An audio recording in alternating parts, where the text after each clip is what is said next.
Hey, it's Adriana here. Before we get into today's episode, I want to invite you to something special. I'm hosting a series of hypnotic writing workshops called Writing with the Unconscious. They're designed to help you bypass your inner critic and tap into the deeper, stranger, more luminous parts of your mind. These aren't just for poets or novelists. If you write to reflect, to process, to remember who you are, if you keep a journal or scribble in the margins or jot down thoughts in the Notes app in your phone, these are for you too. Each workshop is centered on a theme, and through guided trance, we'll journey inward to the part of you that already knows what wants to be said. If you're feeling stuck or longing to rediscover your own voice and fall back in love with the joy of words, come write with me. The first workshop is August 27th, and the link to register is in the show notes. I would love to see you there. You're listening to How to Drink Less, and I'm your host, Adriana Cloud.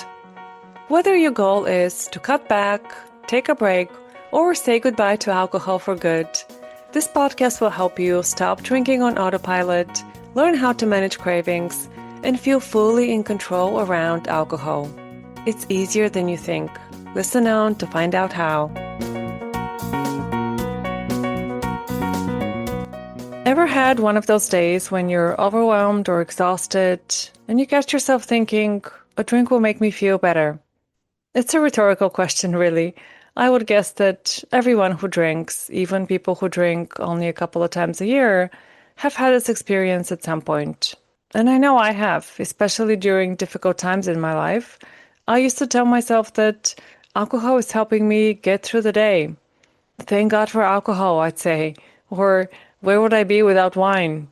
It felt like a foregone conclusion that if I was struggling with something, anything from PMS to a breakup to my computer erasing an important document and everything in between, then of course alcohol is what I needed, or so I told myself.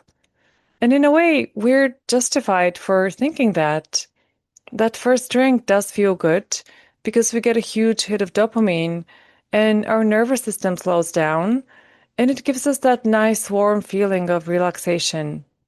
And the brain remembers that. It remembers how good it feels to have a drink, which is why it keeps asking for it again and again.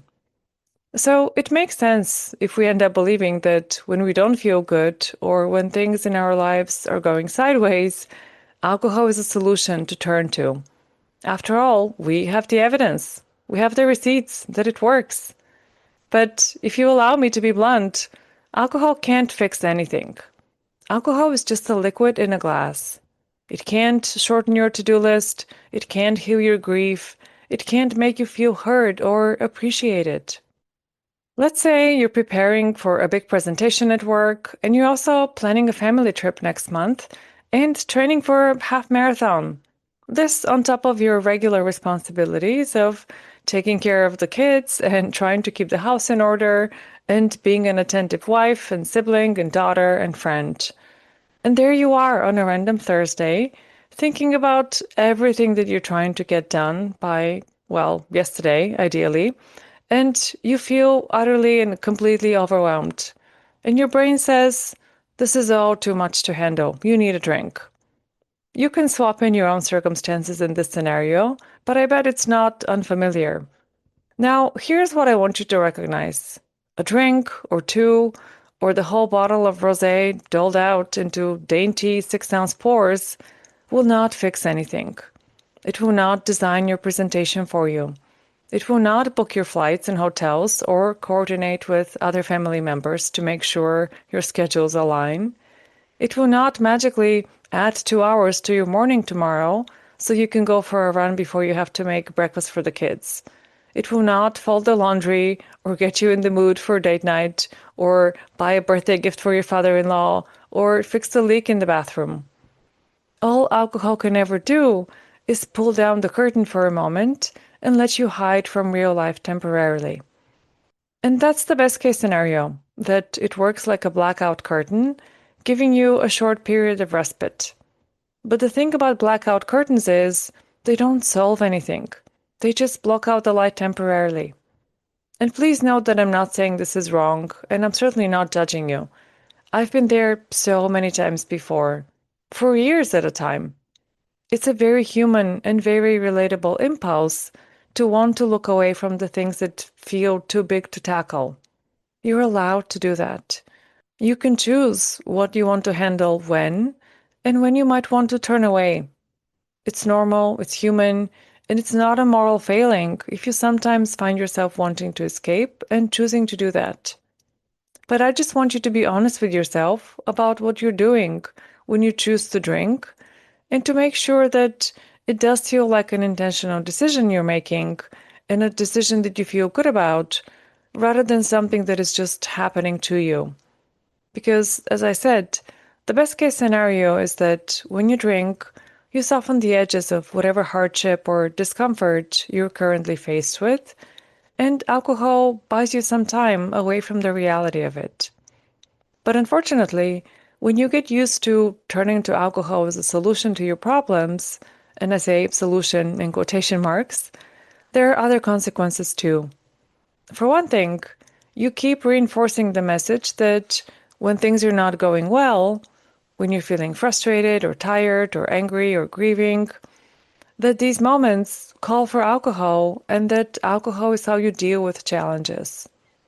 Every time you pour a glass of wine because the kids were too loud at dinner or because you don't want to think about all the life admin you've been postponing dealing with, you reinforce the link between alcohol and unpleasant emotions. It's Pavlov's dog in action. Your brain learns to associate discomfort with the reward of alcohol. And the more you repeat that pattern, the more automatic it becomes. You're wiring it in deeper and deeper, and thus deepening your dependence. You're also eroding your own emotional resilience and your own ability to solve whatever the original problem was. If you're always relying on alcohol to numb the discomfort, you're not strengthening the muscles you need to be able to hold your own. And on a practical level, alcohol affects your critical thinking skills, your creativity, your problem solving skills. So, in a very real, tangible way, you're making yourself less capable when you drink. You're just not operating at 100%. And here's the danger most people don't see coming. When you keep turning to alcohol to help you cope, one day alcohol itself becomes the problem. For many years, I drank more or less normally, if such a thing even exists, which is questionable. But alcohol wasn't the problem for me until it was. It happened quite gradually, and by the time I started to notice that perhaps I was drinking more than most people around me, and that I felt uneasy if I was going somewhere and I wasn't sure if there would be alcohol, I was already relying on alcohol to do a lot for me by that time. If any of this is sounding familiar to you, here's what I would suggest you start to look at. As always, we start with awareness. Notice those moments when you have the thought that a drink will make it easier to deal with a problem, no matter what the problem is. And next, offer yourself some compassion. Of course, that's what your brain is telling you. You're not alone. We all do this. So try not to judge yourself if that's the pattern that you've fallen into. Remember that what can be learned can also be unlearned. And then remind yourself that even though alcohol might offer some temporary distance from whatever ails you, it won't actually solve the problem. If you're operating on 4 hours of sleep and you're dehydrated, alcohol will not fix that. If you're avoiding having a difficult conversation with your assistant at work, alcohol will not fix that. If you're mad at your partner for spending more time with his friends than with you, there's no amount of wine that will make him act differently. You have to face up to alcohol's limitations. It is just a liquid in a glass, and a pretty ordinary liquid at that. It's not a magic potion that a witch brewed at midnight. And now you get to decide. Do you still want to drink? I'm not here to tell you what to do. But if you still decide to drink, I just want you to be honest with yourself. If your brain tells you alcohol will help me deal with this, you have to reframe that and say, alcohol will help me to avoid this for a moment. It's not support, it's sedation. It doesn't quite have the same ring to it, I know, but that's what you're really doing. The goal is not to never avoid the things that are happening in your life or to never choose the drink. I hope it's clear that that's not what I'm saying. I just want you to make an intentional choice and to feel good about that choice. This is where I'll leave you for today.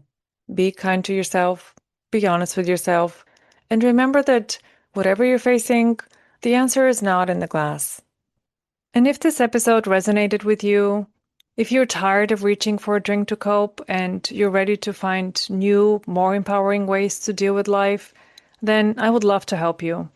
I help people to change their drinking habits, not through shaming themselves or relying on willpower, but by getting curious and building emotional resilience and self-compassion and learning to meet their own needs without alcohol.